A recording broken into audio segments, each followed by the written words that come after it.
Қадыр Мырзали шығармашылығын насихаттауға арналған ауыл атамекен пернесі жобасы жалғасуда. Кеше Ақын атындағы өнер орталығының амфитеатрында шыңғырлаулық көркем өнерпаздар концерттік бағдарламасын ұсынды.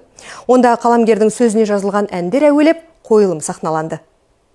Бұл кеш бұрынғылардан өзгерек. Шарада Шыңғырлау ауданынан келген 7 халықтық ұжым мен 90-нан аса әнші биші өнер көрсетті. Көркем өнерпаздар Қадыр ақынның шығармашылығын кеңінен қамтуға тырысты. Концерт сахналандырылған көрініспен басталып, ақынның өлеңдері оқылды.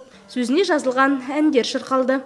Концерттің басы театрмен басталып, соңында атамекен әнімен өзіміз мына қазақтың гимніне айналған тамаша әнмен қорытындылайтын боламыз.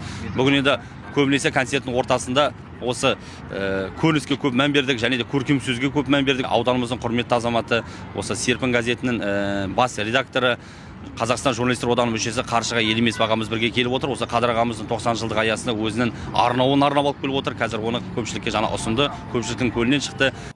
Концерт тамашалауға келгендердің қарасы қалың болды. Кешке асқа жеткендердің көпшілігі Орал қаласында тұратын шыңғырлаулық көрермен.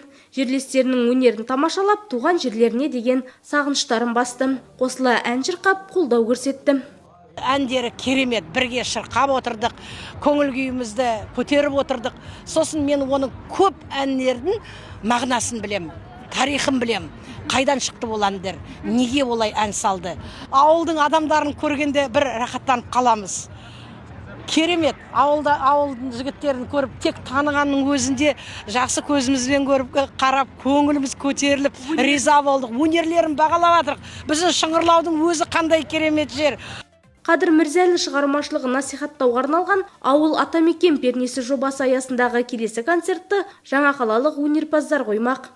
Ажаргүл Әлиева, Қалбек Ақырап, Ақжайық ақпарат.